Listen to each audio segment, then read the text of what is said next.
नमस्कार दोस्तों, मैं शिवाकांत तिवारी, कल्याणम नशा मुक्ति केंद्र कानपुर। दोस्तों, आज एक प्रश्न जो है हमें पेशेंट ने हमसे प्रश्न किया कि सर, जब तक मैं नहीं चाहूं, जब तक पेशेंट न चाहे, कोई नशा नहीं छुड़ा सकता है।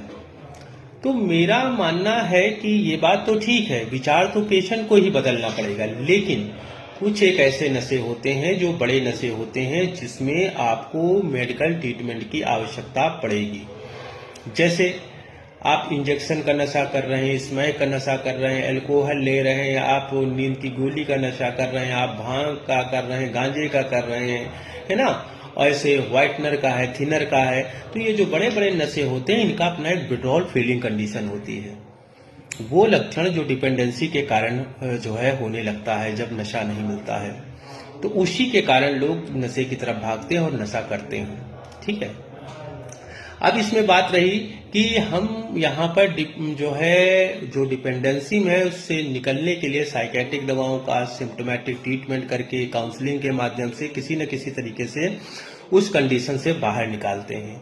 जो बाहर संभव नहीं हो पाता है, इतना उसमें नहीं होता है कि जब आपको फीलिंग कंडीशन होती है वहां कोई ऐसी वैकल्पिक व्यवस्थाएं नहीं होती हैं जिसके कारण जो है लोग नशे की तरफ भागते हैं और नशा कर लेते हैं।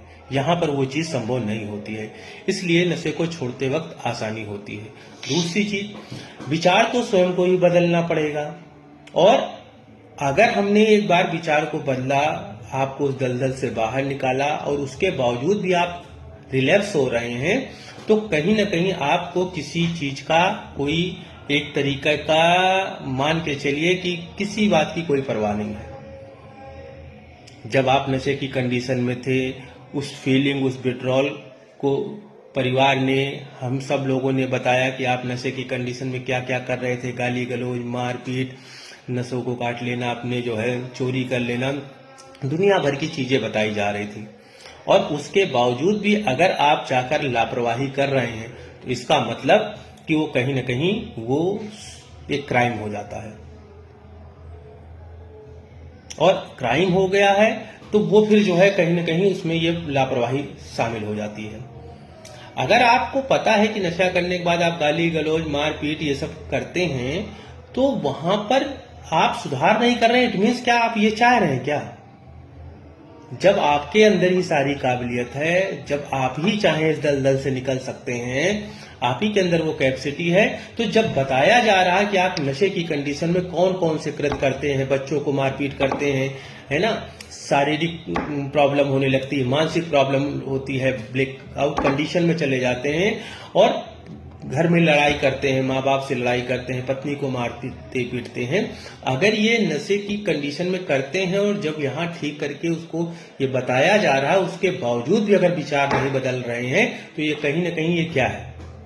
क्या आप जानकर करते हैं?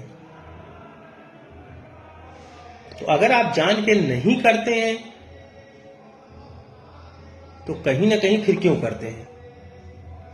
इसलिए किसी भी व्यक्ति को ठीक करने के लिए सेंटर और प्लस उस व्यक्ति को स्वयं आगे आना होगा, उसको स्वयं विचारना पड़ेगा। सेंटर का काम है फीलिंग विड्रॉल कंडीशन से बाहर निकालना, सोचने समझने लायक बना देना, छोड़ते वक्त नशे को कोई तकलीफ ना हो। लेकिन जो काउंसलिंग है, ये सारी चीजें हैं, जो प्रयास है ब्रेन वॉश का होता है, जो विचार बदलने वाला होता है, वो प्रयास सेंटर करता है, लेकिन उसमें कहीं ना कहीं पेशेंट को भी आगे आना होगा और उस दलदल से बाहर निकलने में जो है कहीं ना कहीं मन बनाना पड़ेगा।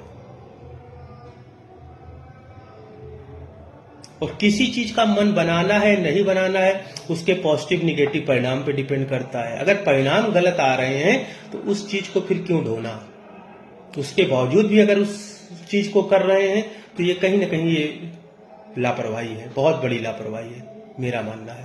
नमस्कार दोस्तों।